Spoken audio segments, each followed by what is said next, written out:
Throughout history, many great figures have left a profound impact on human civilization.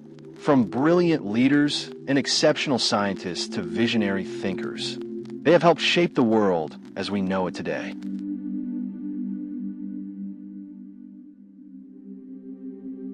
The man known to history as Alfred Rosenberg was born on the 12th of January 1893 in the city of Tallinn in Estonia, which was then known as Reval in the governorate of Estonia within the Russian Empire.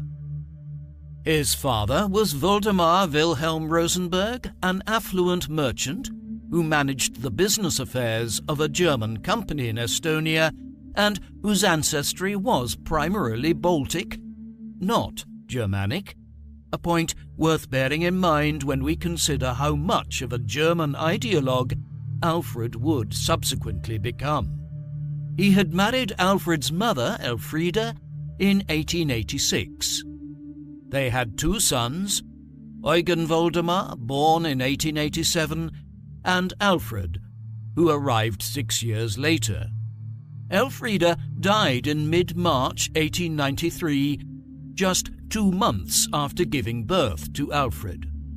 Tuberculosis, a disease which was at its worst across the world between the mid-19th and mid-20th centuries, took her life.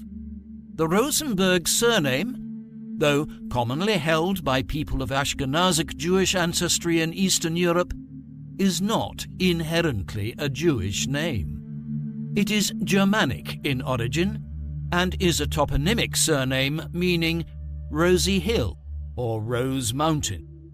Still, there was some debate during his lifetime as to whether or not Rosenberg did have some Jewish ancestry, while his German heritage was probably quite limited.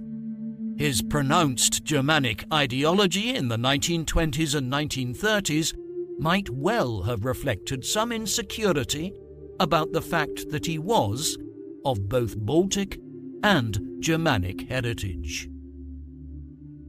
To understand Rosenberg's early life, and also much of his ideological outlook and worldview, we need to appreciate where he came from and its history. He hailed from Estonia, a part of Europe which had constantly been fought over for centuries, during which it was primarily known as Livonia. Estonia is a more modern name. Back in the High Middle Ages, the region here around Livonia, Latvia and Lithuania had been at the center of the Northern Crusades, in which Germanic religious knights from the Order of Teutonic Knights and other groups had sought to conquer and convert the pagan natives. In the centuries that followed, Germanic kingdoms like Sweden and Prussia had fought with Slavic powers like Russia and the Polish-Lithuanian Commonwealth for control over the region, most notably in the Great Northern War, fought between 1700 and 1721. This had left the Russians in charge of Livonia, though Prussia and the Polish-Lithuanian Commonwealth would hold sway further southwest, and eventually the Prussian and Russian states would come border to border, following the partitions of Poland in the late 18th century. Hence, the history of the region was one of constant ethnic struggles between Germans and Slavs. Even under Russian rule in Estonia, the German community continued to exercise a fair degree of autonomy and pressed its own cultural independence.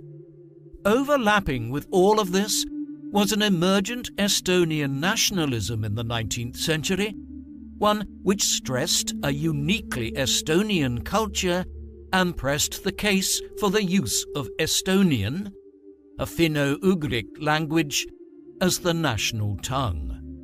Rosenberg would even have seen rising tensions between ordinary Estonians and the Russian government in 1905 when protests all across the Russian Empire led many in Reval to believe they could acquire concessions from the state.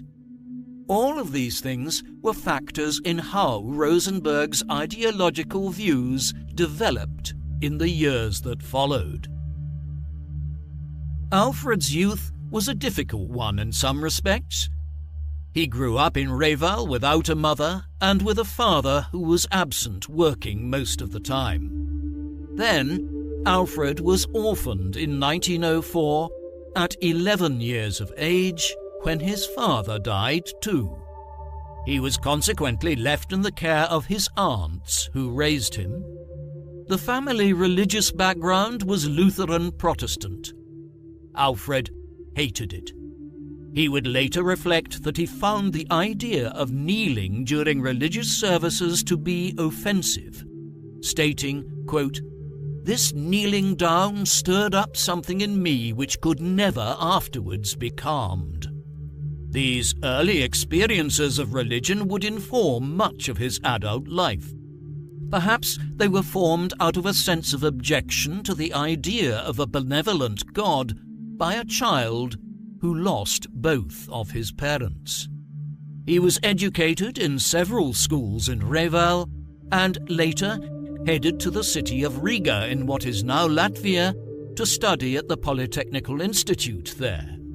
He also became a keen painter in his youth, a pursuit he shared with Hitler, though, unlike the German dictator, there is no indication that Rosenberg ever really contemplated trying to make a living from it. His anti-Semitic views were forged here.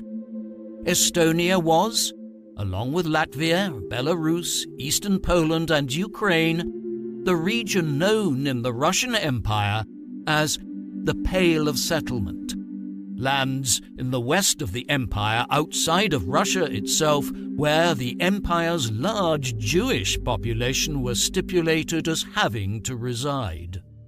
As a thriving port town, Reval had a substantial Jewish mercantile community. That being said, toleration of the Jewish community was a staple of life in the lands of what had been the Polish-Lithuanian Commonwealth until the 18th century. It was a sign of the developing anti-Semitism of the age that Alfred emerged with a vitriolic hatred of the Jewish people without any discernible reason for it. In the summer of 1914, war came to the Baltic Sea region when the First World War erupted, pitting the German and Russian empires against one another. Rosenberg avoided the fighting. He was studying in Riga at the time, but with the city now on the front lines of the Eastern Front, the school's operations were moved to Moscow. Hence, he spent much of the war in the Russian capital, where he rented a room from a couple in the downtown part of the city. He studied architecture at the time and completed his degree by designing a crematorium, a peculiarly ominous choice given the role he would later play in the Holocaust. By this time, he was also courting his future first wife. He had met Hilda Liesmann, the daughter of a well-to-do businessman, on the train early on in the war while visiting St. Petersburg, the city where his grandparents lived. They married in 1915 and Hilda nearly died in 1917 from tuberculosis, but eventually she pulled through. While Hilda was convalescing by the Black Sea, where Alfred visited her, the Russian Revolution had erupted in St. Petersburg, renamed Petrograd at the time to avoid sounding too German. When Alfred and his wife returned back north, it was to a country that was changing rapidly. The Bolshevik communists soon ceded an immense amount of territory to the Germans, including the Baltic Sea regions, so that peace could be secured and they could concentrate on winning the developing Russian Civil War.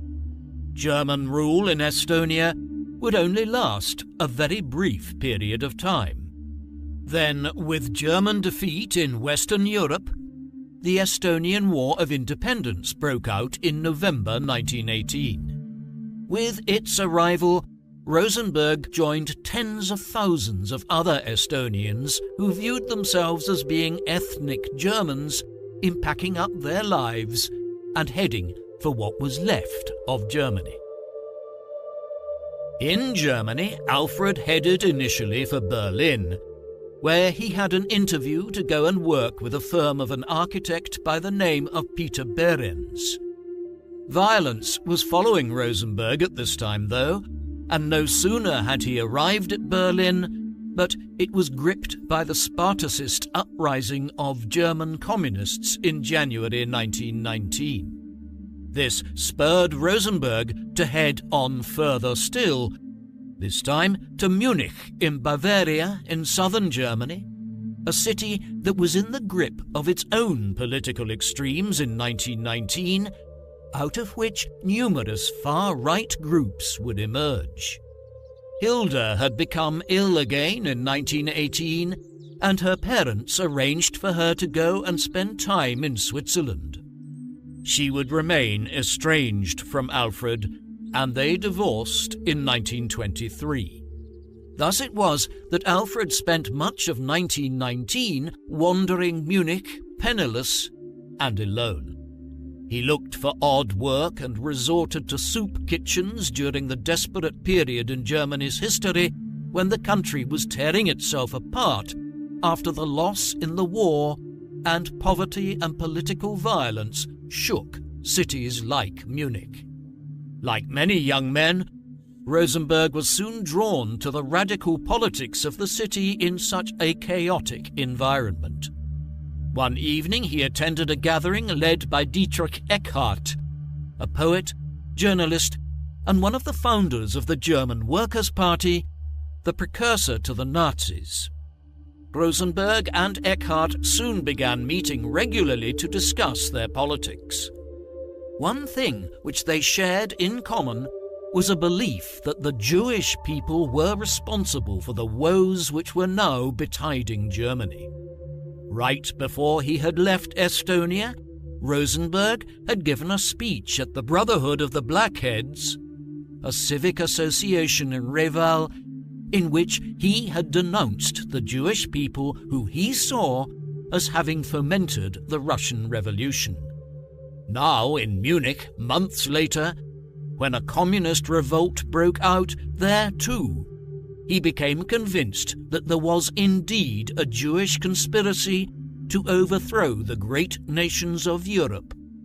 Hence, like Hitler, Goering, and many other senior Nazi leaders, Rosenberg's political ideology and paranoid anti-Semitism emerged during the political, social, and economic chaos that followed the end of the First World War. In Germany, Rosenberg also soon became involved with the Aufbauvereinigung, meaning Economic Reconstruction Organization. This group was founded in Munich in the aftermath of the war in response to developments in Eastern Europe. Many of its founding members were figures like Rosenberg, who were now living in the post-war German Republic, but who had lived in the lands of the Russian Empire prior to the war. Their motive was to find ways of undermining the Russian Revolution as the Russian Civil War raged for half a decade following the end of the First World War. The idea was to promote close German ties to places like Estonia, Lithuania, and Latvia, and also Ukraine, where separatist wars against the Bolshevik communists had broken out. The naming of the entity as the Aufbauvereinigung was intended to allay any concerns about the German Republic trying to acquire territory in these regions. They presented themselves simply as acting in economic cooperation with the anti-Bolshevik forces in each region. This was not a particularly unusual stance to take. The British, French, and Americans were pouring financial, political, and military aid into bolstering the cause of the anti-Bolsheviks in Russia from 1918 onwards. The movement was founded by Max Erwin von Scheubner-Richter, a German Bolt from the city of Riga. Rosenberg played an important role in the Aufbau. As well as being anti-communist, the group was anti-Semitic and ultra-nationalist. They played a role in the assassination in the summer of 1922 of Walter Rathenau, the German foreign minister who 2 months earlier oversaw the signing of the Treaty of Rapallo to normalize relations with the Soviet Union as the Russian Civil War came to an end, though it was another group, the Organization Consul, who were primarily responsible for Rathenau's murder. Members of the Aufbau would also play a role in the Beer Hall Putsch in 1923, and it was a group which was closely connected to the emergence of Nazism in Bavaria in the early 1920s. Rosenberg was enmeshed in the radical right-wing politics of Munich from the beginning of the 1920s. His association with Eckhart led to him becoming a member of the National Socialist German Workers' Party, better known in short as the Nazi Party, while he was also seemingly a member of the Tula Society, a group that promoted Völkisch ideas that Germany should hark back to its medieval past when it had allegedly lived through a golden age as German knights spread out from the Rhineland and Swabia to conquer large parts of Slavic Eastern Europe.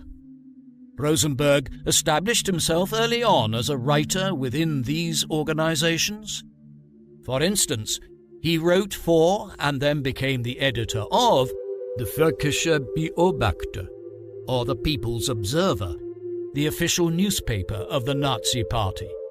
By 1923, he was one of the most senior figures within the nascent movement. He played a leading role in the Beer Hall Putsch on the 8th of November that year. During this, 2,000 Nazis attempted to seize control over the government of Munich as a first step to marching on Berlin and taking over the country, inspired by Benito Mussolini's seizure of power in Italy in 1922. Rosenberg was amongst Hitler's closest followers, along with Hermann Göring, Ernst Röhm, and Rudolf Hess, in Munich on the night of the 8th and the morning of the 9th. Their flimsy plan fell apart through a lack of action, and the Beer Hall Putsch was crushed within hours of its commencement. Hitler would subsequently be sentenced to 5 years in prison. Rosenberg escaped with little more than a reprimand as the Bavarian authorities took a lenient approach. In the aftermath of the Beer Hall Putsch, the Nazi Party was proscribed by the Bavarian regional government. Hitler was determined that it would continue, even as he was in prison, and he instructed Rosenberg and others to continue their activities under a variety of different guises. Rosenberg was consequently responsible for establishing the Großdeutsche Volksgemeinschaft, or Greater German People's Community, in January 1924 as a front for the continued operations of the Nazis. As head of this organization, Rosenberg was effectively in charge of the Nazis for a time in 1924, while Hitler was serving what eventually ended up being slightly less than 1 year in prison. When he was released, he quickly convinced the Bavarian government to allow the Nazi Party to re-establish itself in the spring of 1925. Henceforth, they would focus on playing the democratic political system and trying to build popular support for their movement. Rosenberg became a major mouthpiece for their views in the process. During the 1920s, he published numerous books, many of which were little more than anti-Semitic diatribes. One, for instance, bore the title Immorality in the Talmud. Another was entitled The Protocols of the Elders of Zion and the Jewish World Politics. Elsewhere, Rosenberg wrote about history, race, religion, and various other subjects, establishing himself in the process as a kind of pseudo-intellectual of the Nazi movement. Over time, he became known as Dr. Rosenberg in Nazi circles. He also married for a second time during this period, this time to Hedwig Kramer. They would have 2 children, a boy who died in infancy and a daughter named Irena. As part of his publishing activity, Rosenberg was a key member of the Nordische Gesellschaft, or Nordic Society. This group was founded in 1921 and would survive for most of the Nazi era.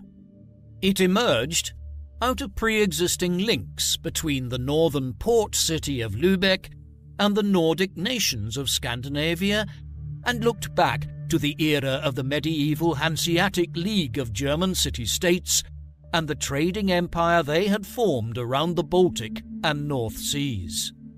Rosenberg played a leading role in it over a period of more than 2 decades. At its most basic, the Nordic Society was a publishing house for the proliferation of books and pamphlets on the notion of the Germanic people as the master race of Europe. It also held a series of cultural events. In September 1921, for instance, it staged what was termed Nordic Week in Lübeck, cultural events designed to highlight the links between northern Germany and places like Denmark, Sweden, and the Baltic states going back centuries. In 1928, Rosenberg contributed to the Icelandic art exhibition, which made connections between Germany and the Norse conquests of the Viking era, which had included the first settlement of Iceland. Baltic Sea Year followed in 1931. In all of this, the Nordische Gesellschaft was attempting to promote a form of German cultural imperialism in lieu of Germany's otherwise weak political position in interwar Europe. It was one of several groups within Germany at the time that focused on promoting pseudo-scientific theories about a Nordic and Aryan master race. The Nordische Gesellschaft was adopted as a Nazi organization in the 1930s and continued to play a role in promoting the idea of the superiority of the Nordic races through the Nazi era, with Rosenberg at the center of its activities.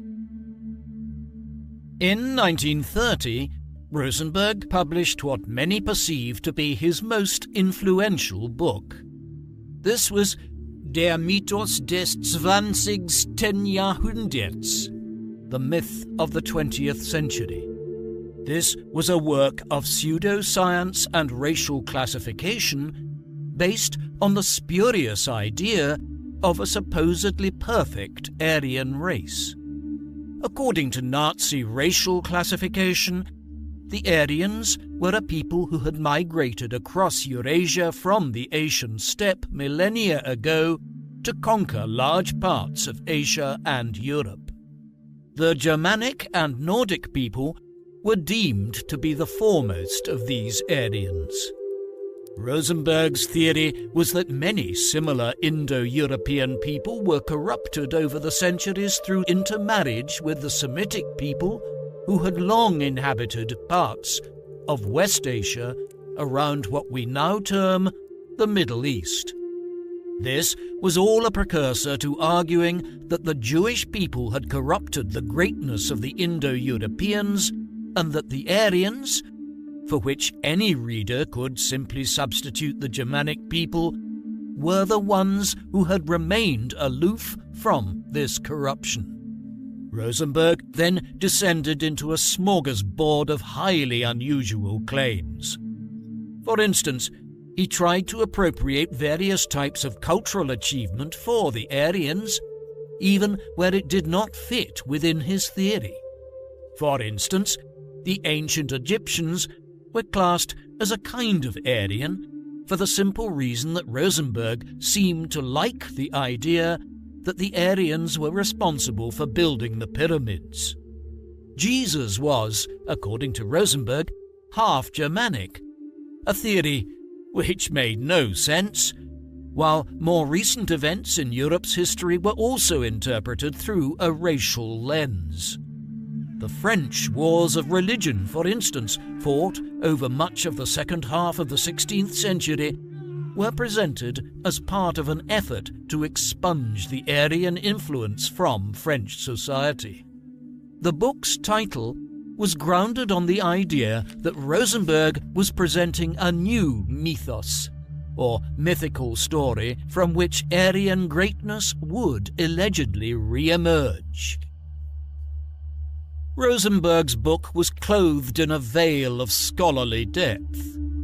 He drew from the work of a large number of other writers, notably Houston Stewart Chamberlain, whose book The Foundations of the 19th Century, published in 1899, Rosenberg was writing in direct response to, as he tried to make clear with his choice of title one which suggested his work was a kind of sequel or update.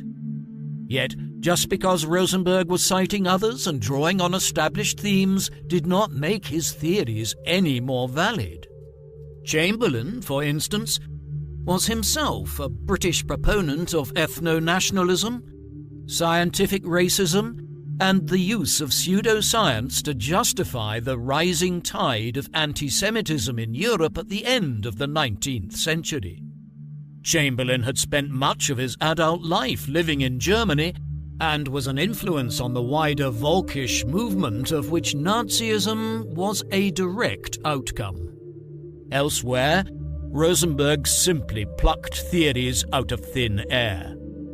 Moreover, while there is no denying that there were successive waves of Indo-European migration from the Asian steppe into Europe, from Neolithic times right down to the medieval era, there is little to suggest that there was a distinguishable Aryan race to speak of. Furthermore, Rosenberg's theories directly conflicted with other elements of Nazi ideology. Part of this Indo-European migration, for instance, had involved the movement of the Slavic people into Europe during the early Middle Ages, an ethnic family group which Nazism viewed as people who would be enslaved by the Germanic peoples. Nevertheless, despite its inconsistencies and fantastical notions, Rosenberg's book would catch the mood of a Germany adopting fascism in the 1930s. It went on to become a bestseller. The myth of the 20th century, like Rosenberg's other books, possibly would have been consigned to the scrap heap of history, becoming nothing more than a curious oddity on an occasional library shelf, had it not been for events which were unfolding even as he was writing it at the very end of the 1920s. When the beer hall putsch had been attempted in Munich in November 1923, it had come at the very end of the crisis period that stalked Germany for half a decade after the end of the First World War. It was a crisis which had shaped the ideology of people like Rosenberg, but it was increasingly out of tune with what followed from 1924 onwards. A half a decade of almost unprecedented prosperity then followed, but as often happens in the modern era, the economy then completely overheated and imploded overnight. Events known as the Wall Street crash of 1929 and the Great Depression that followed. The Nazis had timed their efforts to seize power badly in 1923. Events could not have gone better for them post-1929. In a series of national elections in 1930 and 1932, they rose from being a regional curiosity, largely confined to Bavaria in southern Germany, to become the largest political party in Germany by some considerable stretch. They then capitalized on centre-right concerns about the potential rise of the German communists to forge an agreement with the more established political parties and the business community, whereby they would all share power.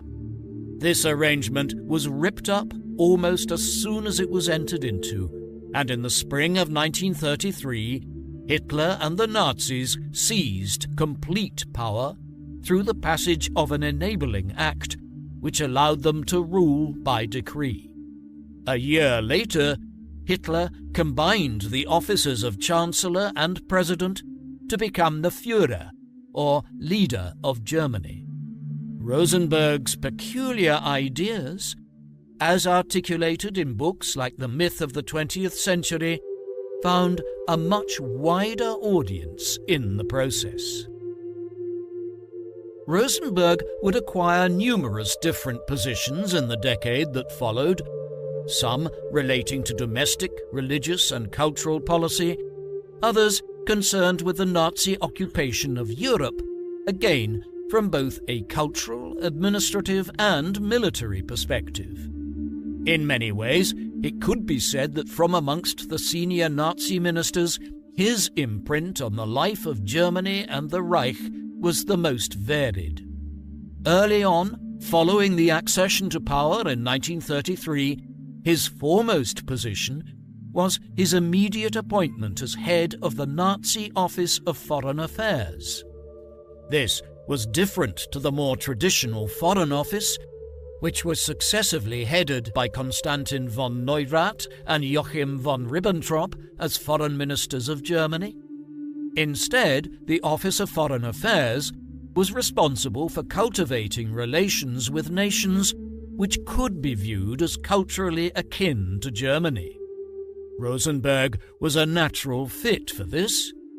His work with the Aufbauvereinigung and the Nordische Gesellschaft in the 1920s had sought to cultivate connections with Nordic and Germanic nations in Northern and Eastern Europe, while he had written a book in 1927 entitled The Future Course of German Foreign Policy. The Office of Foreign Affairs operated from 1933 out of the Hotel Adlon in central Berlin. From here, Rosenberg entertained foreign dignitaries visiting the capital, while he also undertook missions to other European capitals. On occasion, these were productive. For instance, the Nazis did manage to grow their links to Nordic groups like National Samling in Norway, the right-wing group that would later collaborate with the Nazi occupation of their country, but Rosenberg's approach was often ineffective. Many of those who came into contact with the Office of Foreign Affairs found his discourse on issues of race and blood hard to square with their own more practical diplomacy. The office largely became defunct from the late 1930s onwards as the Nazis switched from trying to cultivate allies in other countries to simply conquering them through brute force. If the Office of Foreign Affairs met with limited success, it was because Rosenberg's primary interests lay elsewhere. As soon as the Nazis seized power in Germany, he began overseeing what is known as the Kirchenkampf, the church struggle or war against the church. Germany was an overwhelmingly Christian nation in the 1930s, but the Nazis were determined to wage a war against the established churches. Many of the leading historians of the Third Reich have portrayed Nazism as effectively being a nationalist and ethnic religion, one in which Hitler was granted a messianic status by its adherents. Belief in the kind of pseudo-scientific racial viewpoints that Rosenberg was such a mouthpiece for became core elements of the belief system. It was unsurprising, then, that Rosenberg became a figure who was charged with waging war against other rival religions in the 1930s. There were several churches involved.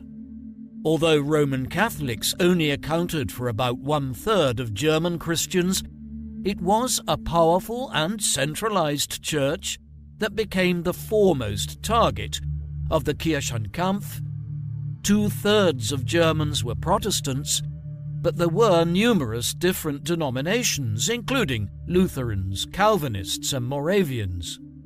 Rosenberg's Kirchenkampf drew on the memory of the Kulturkampf, fought half a century earlier to try and separate church and state in Germany, particularly in the realm of education.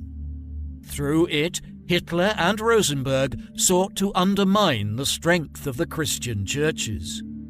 He made his views crystal clear in a speech delivered in 1938, in which he stated that the Catholic Church and also the confessional church, in their present form, must disappear from the life of our people, is my full conviction.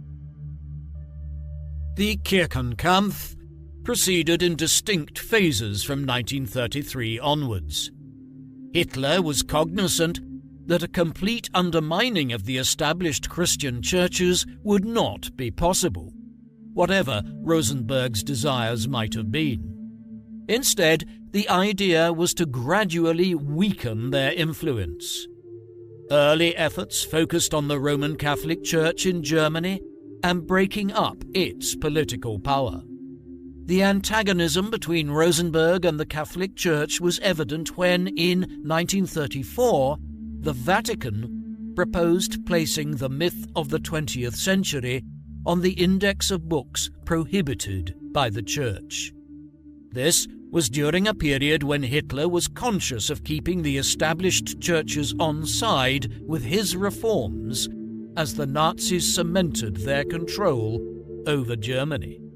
Thus, the Reichskonkordat was signed between the future Pope Pius XII and the German government in 1933, which protected certain of the privileges of the Roman Catholic Church in Germany in return for reducing its political influence.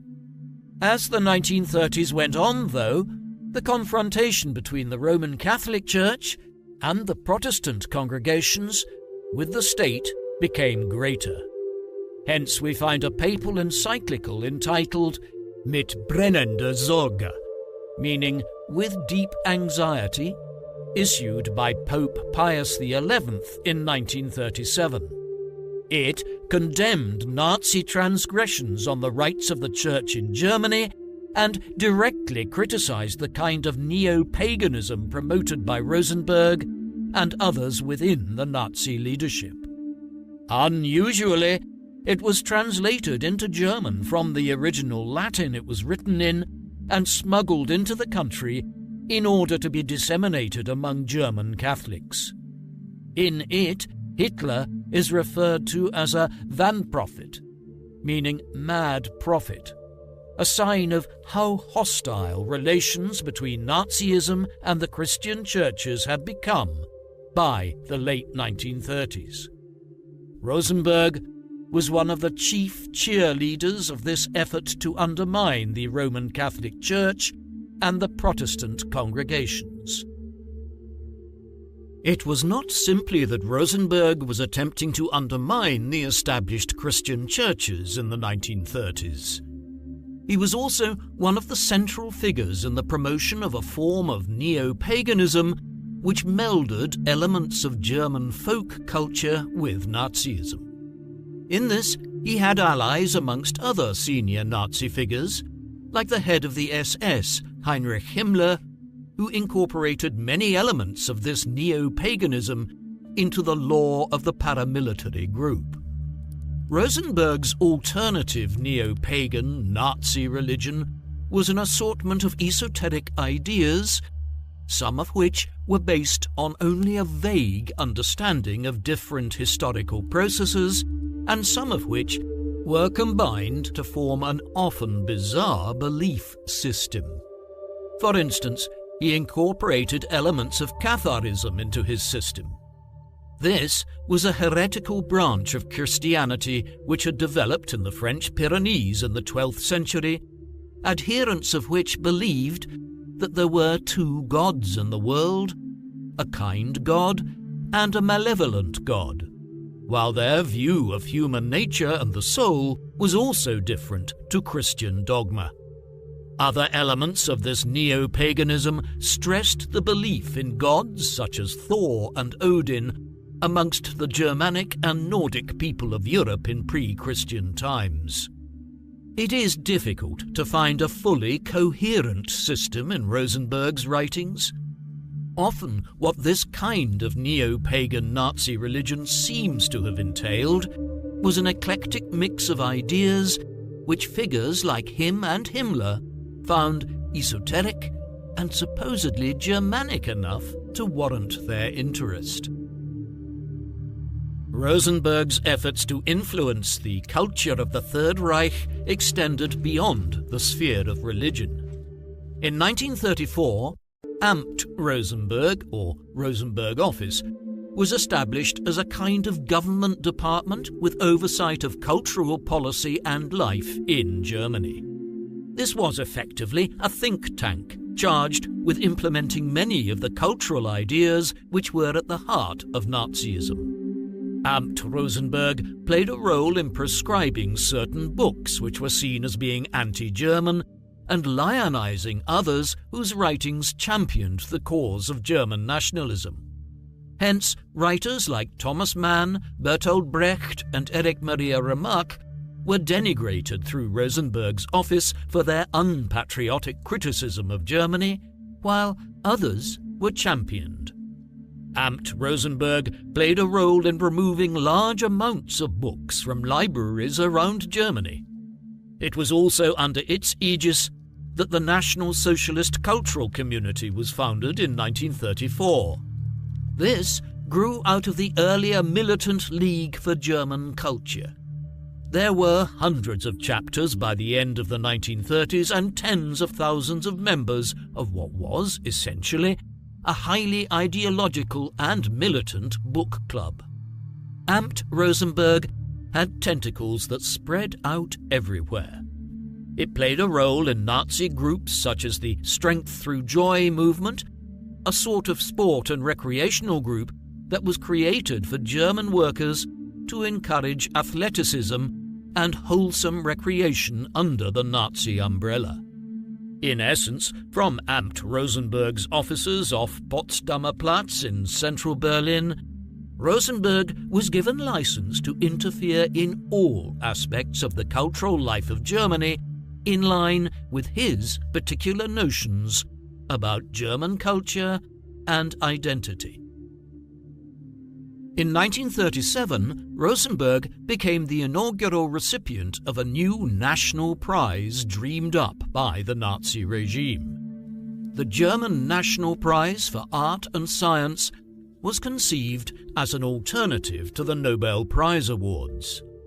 The 1935 Nobel Prize had been awarded to Karl von Ossietzky, a German journalist and a committed pacifist who had spent much of the period from 1933 onwards publishing revelations about the Nazis' clandestine efforts to rearm Germany in violation of the terms of the Treaty of Versailles.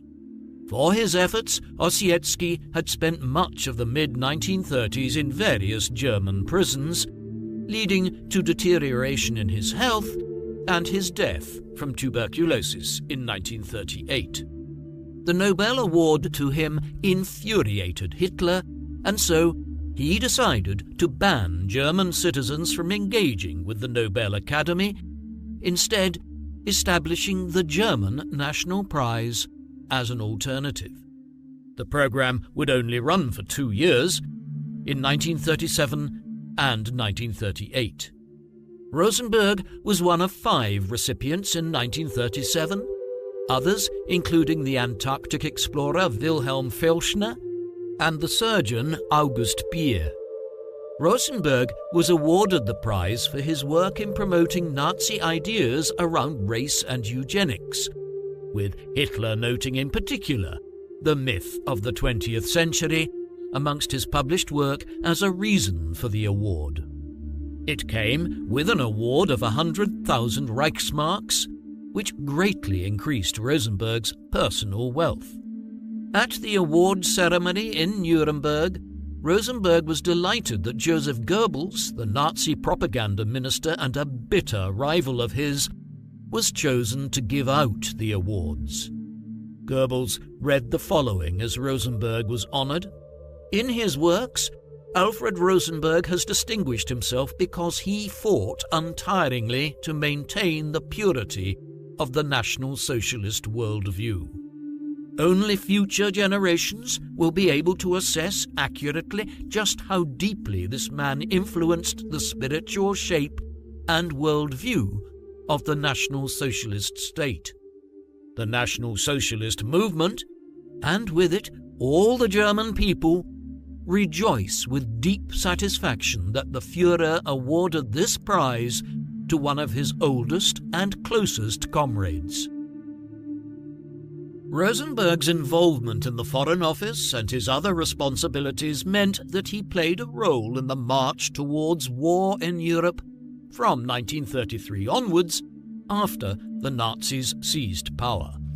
Hitler and his closest allies had entered government with the unequivocal intention of initiating a new pan-European war before long to right what they perceived as the humiliation of the Treaty of Versailles that had been imposed on Germany at the end of the First World War, while also undertaking a vast expansion of the German state, particularly in Eastern Europe. For several years, this simply involved remilitarizing Germany in ways which gradually violated the terms of the Versailles Agreement. Things escalated early in 1938 when Hitler began applying pressure on the Austrian government to engage in the Anschluss, the union with Germany to create a Greater Germany. This was accomplished in March 1938, following which the Nazis quickly began claiming internationally that they should be allowed to annex the Sudetenland in Czechoslovakia, where the majority of the population were German-speaking people who did consider themselves to be ethnically German. At the infamous Munich Conference in September 1938, the leaders of Britain and France allowed the Nazis to occupy the Sudetenland in return for a promise that the rest of Czechoslovakia would be left alone. Hitler promptly broke that promise and annexed the rest of the country in March 1939, the same month that the Nazis began advancing towards Rosenberg's native Estonia, where they seized the city of Memel in Lithuania. Finally, when the Germans invaded Poland at the beginning of September 1939, Britain and France declared war in response, triggering the outbreak of the Second World War. Throughout, Rosenberg played a role in these affairs. In his capacity as head of the Office of Foreign Affairs, he was involved in the Anschluss and the negotiations over the Sudetenland, while his other responsibilities quickly saw him drawn into other elements of Nazi policy in these regions. Austria, for instance, was an overwhelmingly Roman Catholic country, meaning that the Kirchenkampf policies were applied aggressively here. Rosenberg is one of numerous senior Nazi figures for whom we have a personal insight into the events leading up to the war and the war years as well. In 2013, a diary which Rosenberg kept for much of the wartime period was recovered by the United States Holocaust Museum after being lost for years. The diary had been misplaced by Robert Kempner, a German lawyer who had worked as part of the prosecution at the Nuremberg trials after the war, at which Rosenberg was a key defendant. Afterwards, Kempner removed the diary along with many other papers concerning Rosenberg's trial from the records and continued to hold them in his possession until his death in 1993, though historians of Nazi Germany were aware that there was such a diary somewhere, as extracts from it had been published in 1956. 20 years after Kempner's death, it was finally tracked down. An edited version of the diary, one which surveys Rosenberg's life and career in tandem, has since been published. It reads like a virtual who's who of the Third Reich, with Hitler, senior Nazi ministers and a wide range of figures from the German armed forces and the SS paramilitary group that ran the concentration camps appearing throughout. It gives a detailed insight into Rosenberg's career and his views, while also providing an additional first-hand account by a senior Nazi, one that supplements the diaries of figures like Joseph Goebbels, the propaganda minister, and Heinrich Himmler, the head of the SS, and the figure who effectively ran the death camps during the war. Rosenberg would become one of the most significant figures within the Nazi occupation of Europe. As we will see, he was one of the senior-most officials in Eastern Europe from 1941 onwards. Before this, and throughout almost the entirety of the conflict, his presence was felt across Europe as head of the Reichsleiter-Rosenberg Task Force. This was a program set up under his leadership to systematically pillage Europe of its cultural heritage. Many of the leading Nazis considered themselves to be art connoisseurs, though at the same time they were quite willing to burn books and destroy modern artworks where they considered them to be culturally degenerate, as they termed it. In the summer of 1940, as the Low Countries and France were conquered and occupied, countries with many museums and galleries, Rosenberg set up the task force to oversee the systematic looting of these countries. It was formed under the supposed aegis of confiscating all kinds of cultural material which could be deemed as degenerate because it had been produced by enemies of the Nazi movement, be they Jewish people, communists, anti-German entities, or Masonic groups. Under a directive from Hitler, Rosenberg was authorized to confiscate hundreds of thousands of books, manuscripts, paintings, and other artworks from all over the occupied parts of the continent. These were then shipped to the Neuschwanstein Castle in Bavaria, which was established as the repository of the task force. Eventually, nearly 500,000 tons of cultural artifacts would be confiscated by the task force, actions which make Rosenberg one of the most prolific cultural looters in history. After the war, it would take years to track down many of the goods stolen, as some were pilfered off from the task force during the war and sold into private hands. Today, 80 years later, there are still objects being recovered and many remain lost. Soon, the war would bring Rosenberg back to his homeland. Back in the summer of 1939, in advance of the German invasion of Poland and the declaration of war on the Germans by Britain and France, the Nazis had agreed a non-aggression pact with the Soviet Union, one which also contained clauses for the dividing up of Eastern Europe between the Nazis and the Soviets. In line with this agreement, the Russians had invaded and quickly annexed Estonia in the late summer of 1940, bringing to an end the short-lived independent Estonian state that had only existed for 2 decades following the end of the First World War and the Estonian War of Independence.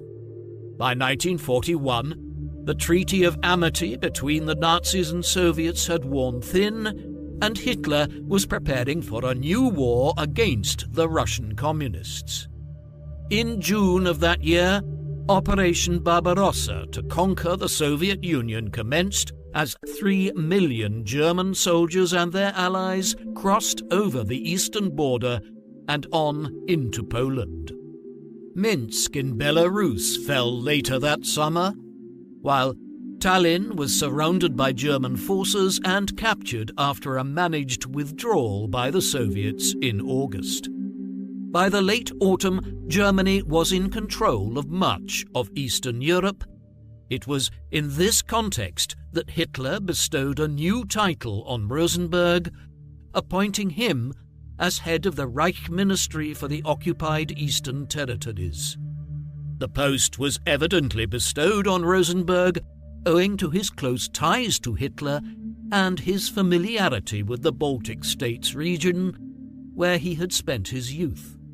Thus, more than 20 years after his flight from Reval at the end of the First World War, Rosenberg would return to Estonia as a leader of the occupation government there. Rosenberg was now in charge of the governance of a large part of Eastern Europe, the region where the Nazis intended to create abundant Lebensraum, or living space, for the German people and turn the Slavic Russians, Ukrainians, and other groups here into latter-day serfs, working their fields as an underclass. Rosenberg's writing over the past 2 decades had certainly contributed to the Nazi belief that the people of Eastern Europe could be treated in this way, albeit ideologically he was always more opposed to the Jewish people and communists of any hue than Slavs specifically, perhaps on account of his own background as a Baltic German from Estonia. He was one of many senior Nazi ministers who had concerted ideas about how this Lebensraum could be transformed. Some, such as Goering, had proposed the mass murder of tens of millions of people here to free up land for German colonists. Others suggested the establishment of an AA line running from Astrakhan on the Caspian Sea to Arkhangelsk on the White Sea, east of which many Slavs would be deported. Rosenberg's proposals were less extreme. He proposed the establishment of 4 imperial jurisdictions, or Reichskommissariats. One of these was Ostland, or Eastland, which would encompass Estonia, Latvia, part of Lithuania, and some of northern Belarus. The term Ostland reflected his own identity as an Estonian with some German heritage, Ostland having been a medieval term for the Baltic Sea region when the Teutonic Order was conquering and colonizing it during the medieval era. The other proposed Reichskommissariats included one for Ukraine, one for the Caucasus region, and one to be known as Muscovine, which would include Moscow and much of western Russia lying along the course of the River Volga. In the end, these theoretical plans of Rosenberg were moot. Moscow would never be conquered, and the plan could never be fully implemented. Beyond these plans for the potential division of Eastern Europe into different zones, Rosenberg had a tangible impact on the governance of Latvia, Estonia, Belarus, and Western Ukraine. He also had rivals. Hitler liked to create overlapping zones of influence amongst leading figures in the regime so that they would compete for his favor. In the East, Rosenberg clashed with Goering and Himmler, who had responsibility for issues around the management of resources and security matters, as well as Hans Frank, the head of the general government of occupied Poland.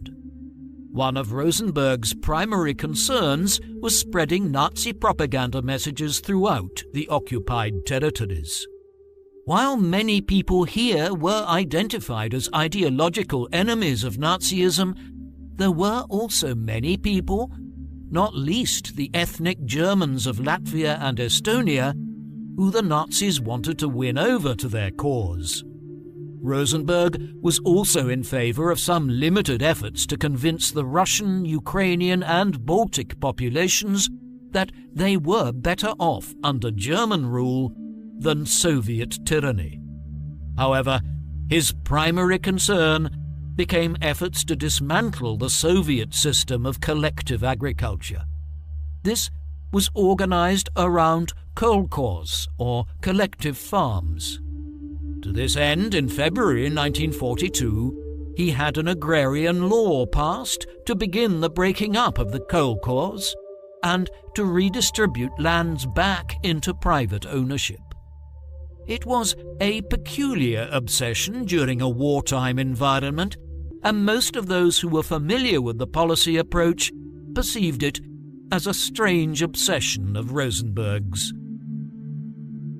As soon as he arrived to the east to govern much of the Nazi-occupied territory there, Rosenberg was one of the more active mass murderers of the continent's Jewish communities. As early as the winter of 1941, Estonia was declared by Rosenberg to be empty of any Jewish people after the Einsatzgruppen death squads had murdered the few thousand Jewish people who did not flee from the region before the Germans arrived. From amongst the leading Nazi ministers and officials, Rosenberg offered one of the most unequivocal statements about his support for the Holocaust ever uttered. This came in a speech he gave in November 1941, just as the plans for the systematic murder of the continent's Jewish people in 6 death camps in Poland were being finalized. Rosenberg stated, "Some 6 million Jews still live in the East, and this question can only be solved by a biological extermination of the whole of Jewry in Europe. The Jewish question will only be solved for Germany when the last Jew has left German territory, and it will only be solved for Europe when not a single Jew stands on the European continent as far as the Urals. And to this end, it is necessary to force them beyond the Urals, or otherwise bring about their eradication." While he himself was not personally in attendance at the Wannsee Conference, in the suburbs of Berlin 2 months later, in January 1942, an event at which the final solution was organized by various branches of government, his Undersecretary, as Reich Minister for the occupied Eastern Territories, Georg Leibbrandt, and Alfred Meyer, another senior official in Rosenberg's administration, were present and would quickly have reported back to Rosenberg on everything that was discussed. Thereafter, Rosenberg was involved centrally in the organization of the Holocaust in occupied Eastern Europe. He had particular jurisdiction over the final solution in Latvia, where an estimated 70,000 of the pre-war Jewish population of 93,000 people were killed. It was also no coincidence that Rosenberg visited the Jewish ghetto in the town of Rione in Ukraine in the summer of 1942, which, just weeks later, was liquidated, with the thousands of Jewish detainees there sent to the death camps. One of the reasons why Rosenberg is not often mentioned when it comes to those who were most responsible for the Holocaust, and why his role in the Nazi regime as a whole is regularly understated, is that his influence waned over time. He reached the peak of his power in the second half of 1941. At that time, he was Reich Minister for the occupied Eastern Territories was still in charge of the systematic looting of Europe and was one of the chief racial and cultural ideologues of the Third Reich. Thereafter, his influence declined. There were numerous reasons for this. His dogged pursuit of the breaking up of the Soviet collective farms and reform of agrarian policy created administrative problems. These issues were then exploited by his rivals. More importantly, he simply fell out of favour as Hitler lashed out at anyone he perceived as being responsible for the military reverses which Germany began to suffer from 1942 onwards. After the Nazis failed to defeat the Soviets in the winter of 1941, and the United States entered the war that December, the tide of the conflict shifted dramatically.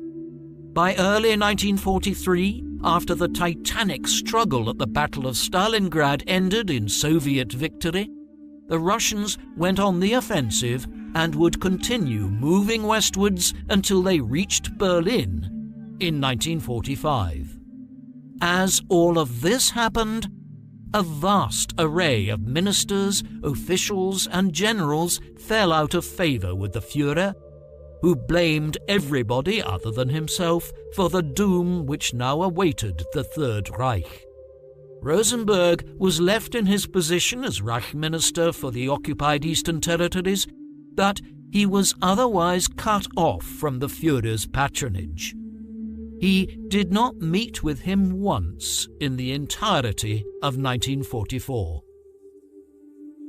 The Baltic States region, where Rosenberg retained most influence, was only belatedly liberated in the autumn of 1944 after the long-running siege of Leningrad, which had lasted for 2.5 years, was brought to an end. Thereafter, Rosenberg's native Tallinn was liberated in late September 1944, followed by Riga in mid-October. Of these events, Rosenberg noted in his diary, quote, "In the East, incessant retreat." By then, he was safely back in Berlin. He saw Hitler there for the final time on the 24th of February 1945, when he delivered a speech to the party leaders. Rosenberg was shocked by the decline in his health and knew the end of the war was close at hand.